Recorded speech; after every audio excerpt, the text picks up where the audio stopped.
Hello बच्चों, आइए प्रश्न देखते हैं। निम्न में से कौन सा अल्कोहल सांद्र H2SO4 के साथ सर्वाधिक आसानी से निर्जलीकृत हो जाता है। हमारे पास चार विकल्प हैं। Para nitro C6H5CHOHCH3। दूसरा विकल्प है पैरा स्थिति पर क्लोरीन परमाणु C6H4CHOHCH3। विकल्प सी में पैरा स्थिति पर CH3O C6H4CHOHCH3। विकल्प डी में C6H5CHOHCH3। मुख्य अवधारणा: अल्कोहल का निर्जलीकरण। जब अल्कोहल की अभिक्रिया सांद्र H2SO4 के साथ करवाई जाती है तो निर्जलीकरण के परिणाम स्वरूप जल का अणु बाहर निकलता है और अल्कोहल से एल्कीन का निर्माण होता है। निर्जलीकरण अभिक्रिया में कारब धनायन का निर्माण होता है।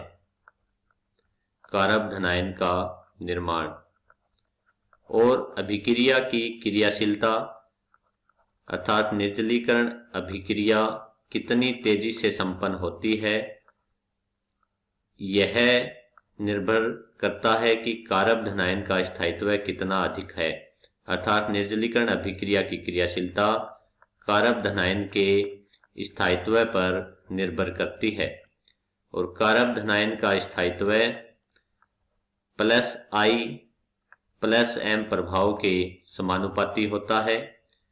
अर्थात इलेक्ट्रॉन दाता समूह अगर जुड़े होते हैं तो संगत कारब धनायन का स्थायित्व अधिक होता है।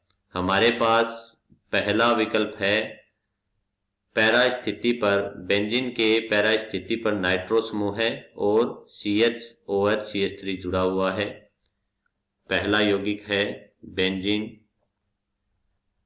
बेंजीन के पैरा स्थिति पर नाइट्रो समूह है और CHOHCH3।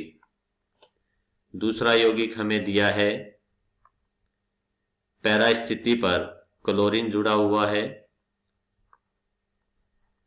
बेंजीन रिंग, बेंजीन पर CHOHCH3 और पैरा स्थिति पर क्लोरीन जुड़ा होता है।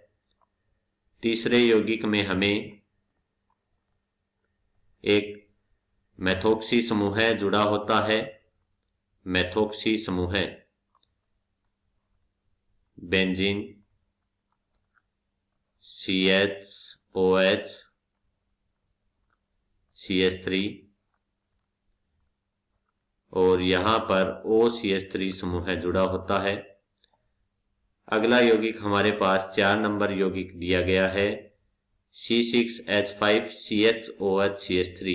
अर्थात यहाँ पर बेंजिल अल्कोहल के किसो स्थिति पर कोई कार्बन परमाणु नहीं जुड़ा होता, अर्थात CH, CH3 और OH।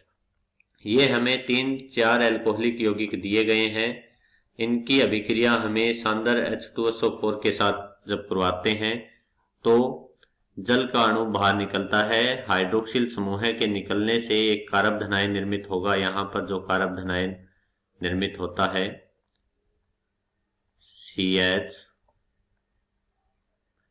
CH पॉजिटिव और CH3 पैरा स्थिति पर नाइट्रो समूह है। यहाँ से जब हाइड्रोक्सिल समूह बाहर निकलता है -OH तो एक कारब धनायन निर्मित होता है जिसके पैरा स्थिति पर क्लोरीन परमाणु जुड़ा होता है CH पॉजिटिव CH3। तीसरे यौगिक में जब हाइड्रोक्सिल समूह निकलता है तो जो कारब धनायन निर्मित होता है वो इस प्रकार से होगा। बेंजीन के पैरा स्थिति पर OCH3 समूह मेथोक्सी समूह जुड़ा होता है CH और CH3। इसी प्रकार से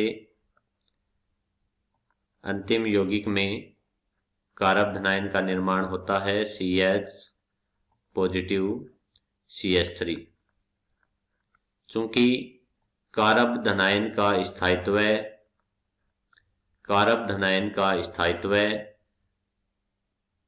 जितना अधिक होता है, निर्जलीकरण की अभिक्रिया उतनी अधिक होती है और कारक धनायन का स्थायित्व +M+I प्रभाव पर निर्भर करता है। चूंकि पहले यौगिक में बने कारक धनायन में पैरा स्थिति पर NO2 समूह जुड़ा होता है जो कि -M प्रभाव दर्शाता है।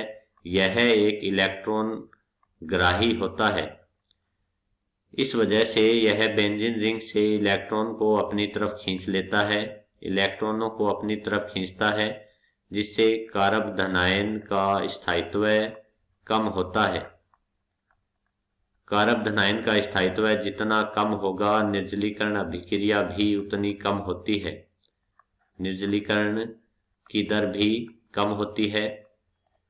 दूसरे यौगिक में जो पैरा स्थिति पर क्लोरीन परमाणु दिया गया है, उसकी इलेक्ट्रॉन नेगेटिविटी अर्थात विद्युत ऋणता बहुत उच्च होती है। उच्च विद्युत ऋणता के कारण यह -I प्रभाव दर्शाता है। -I प्रभाव के कारण यह इलेक्ट्रॉन ग्राही का कार्य करता है, जिससे कारक धनायन का स्थायित्व घट जाता है, कारक धनायन का स्थायित्व कम होता है। इस वजह से निर्जलीकरण अभिक्रिया की क्रियाशीलता में कमी आती है। तीसरे यौगिक में निर्मित कारक धनायन के पैरा स्थिति पर मेथोक्सी समूह जुड़ा होता है। मेथोक्सी समूह में ऑक्सीजन परमाणु के पास इलेक्ट्रॉन युग्म होते हैं जो कि बेंजीन रिंग के साथ अनुनाद में भाग लेते हैं। परिणाम स्वरूप बेंजीन रिंग का इलेक्ट्रॉन घनत्व बढ़ता है, अर्थात OCH3 समूह का +M प्रभाव होता है, जिससे यह इलेक्ट्रॉन दाता का कार्य करता है और कारक धनायन का स्थायित्व बढ़ जाता है। कारक धनायन का स्थायित्व बढ़ने से निर्जलीकरण अभिक्रिया की दर बढ़ जाती है। अंतिम जो यौगिक दिया गया है बेंजीन पर CH3 समूह से जब निर्जलीकरण के दौरान कारक धनायन का निर्माण होता है तो इसके साथ कोई समूह जुड़े हुए नहीं हैं, तो बेंजीन रिंग के द्वारा अल्प मात्रा में जब इसको इलेक्ट्रॉन दिए जाते हैं तो यह +I प्रभाव प्रदर्शित करता है। बेंजीन रिंग के +I प्रभाव के कारण कारक धनायन का स्थायित्व अधिक होता है, कारक धनायन का स्थायित्व अधिक होता है। चूंकि तीसरे यौगिक में जो निर्मित कारक धनायन है वहां पर मेथोक्सी समूह जुड़ा होता है। मेथोक्सी समूह के +M प्रभाव के कारण यह इलेक्ट्रॉन दाता का कार्य करता है। परिणाम स्वरूप कारक धनायन का स्थायित्व बढ़ता है और निर्जलीकरण अभिक्रिया की दर बढ़ जाती है। क्योंकि हमें प्रश्न में ये पूछा है कि कौन सा एल्कोहल सांद्र H2SO4 के साथ सर्वाधिक आसानी से निर्जलीकृत होता है, तो जिस अभिक्रिया में कारक धनायन का स्थायित्व अधिक होता है, कारक धनायन का स्थायित्व अधिक होगा, वह निर्जलीकरण अभिक्रिया आसानी से संपन्न करता है। तो हमारा सही विकल्प होगा C, जिसमें मेथोक्सी समूह का +M प्रभाव होने के कारण कारक धनायन का स्थायित्व बढ़ जाता है और निर्जलीकरण क्रियाशीलता बढ़ती है। तो हमारा सही विकल्प होगा C। आशा करता हूं आपको अच्छे से समझ आया होगा। धन्यवाद।